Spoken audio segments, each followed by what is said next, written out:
Hi hello friends అందరికీ నమస్కారం. ఈరోజు ఈ వీడియోలో మన తెలంగాణ రాష్ట్రంలోని కొత్త చేయూత అంటే ఆసరా పెన్షన్ల కోసం ఎదురు చూస్తున్న వారికి తాజాగా ముఖ్యమైన అప్డేట్ వచ్చింది.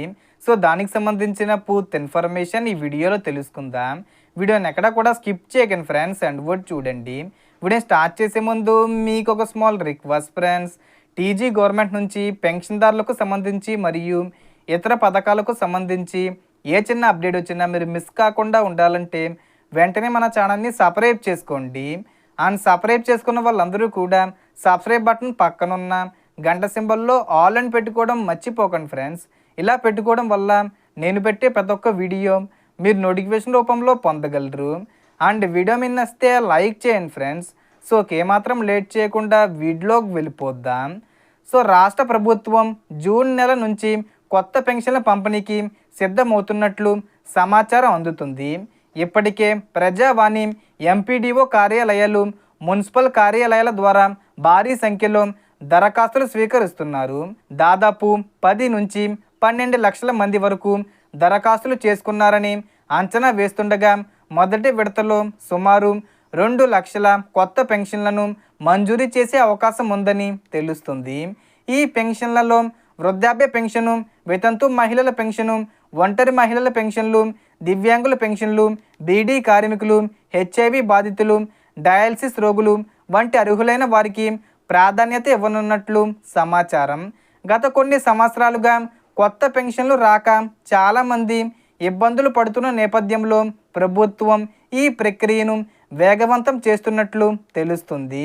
ముఖ్యంగా జూన్ 2న జరిగే తెలంగాణ రాష్ట్ర ఆవిర్భావ దినోత్సవం మరియు దశాబ్ది ఉత్సవాల సందర్భంగా కొత్త పెన్షన్ల పంపిణీ ప్రారంభించే దిశగా అధికారులు ఏర్పాట్లు చేస్తున్నారని సమాచారం.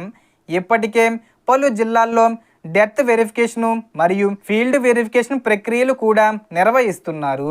అధికారులు గ్రామాలు, పట్టణాల్లోకి వెళ్ళి దరఖాస్తుదారుల వివరాలు పరిశీలిస్తూ అర్హతలను ధృవీకరిస్తున్నారు. గ్రామీణ ప్రాంతంలో ఉన్నవారు ఎంపీడీఓ కార్యాలయాల్లో, పట్టణ ప్రాంతంలో ఉన్నవారు మున్సిపల్ కార్యాలయాల్లో దరఖాస్తులు సమర్పించాల్సి ఉంటుంది. దరఖాస్తు సమయంలో Aadhaar card, ration card, voter ID, ఆదాయ ధృవీకరణ పత్రం మరియు అవసరాన్ని బట్టి సంబంధిత సర్టిఫికెట్లు తీసుకువెళ్ళాలి. వితంతు పెన్షన్ కోసం అయితే భర్త డెత్ సర్టిఫికెటు మరియు సంబంధిత ఆధార్ వివరాలు అవసరం అవుతాయి. ప్రభుత్వం ఇచ్చిన మార్గదర్శకాల ప్రకారం అర్హులను ఎంపిక చేసి పెన్షన్లు మంజూరు చేసే ప్రక్రియ కొనసాగుతుంది. అలాగే పెన్షన్ల పెంపు అంశంపై కూడా చర్చ జరుగుతుంది. దశల వారీగా ప్రతి విడతకు 500 రూపాయల చొప్పున పెంపు ఉండే అవకాశం ఉందని సమాచారం వినిపిస్తుంది. లేదా 1000 రూపాయలు కూడా చేసి ఇవ్వచ్చు. అంటే ఒకవేళ 1000 రూపాయలు పెంపు చేస్తే 2016 రూపాయలు ఇచ్చే వారికి 3000 రూపాయలు, అలాగే 4016 రూపాయలు ఇచ్చే వారికి 5000 రూపాయలు ఇలా పెంపు చేసి ఇవ్వచ్చు. అంటే విడతల వారీగా ఇస్తారు.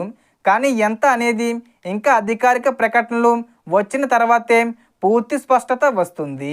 కాబట్టి కొత్త పెన్షన్ల కోసం ఎదురు చూస్తున్న వారు తమ పత్రాలు సిద్ధంగా ఉంచుకొని సంబంధిత కార్యాలయాల్లో దరఖాస్తులు చేసుకోవడం మంచిది. సో దీనికి సంబంధించి ఏ చిన్న ఇన్ఫర్మేషన్ వచ్చినా నేను వీడియో చేసి పోస్ట్ చేస్తాను. ఆ యొక్క అప్డేట్స్ మీరు మిస్ కాకుండా ఉండాలంటే వెంటనే మన ఛానల్ని సబ్స్క్రైబ్ చేసుకోండి. So total information the friends. మీకు ఈ వీడియో నచ్చితే లైక్ చేయండి, షేర్ చేయండి అండ్ సబ్స్క్రైబ్ చేసుకోండి. Thanks for watching.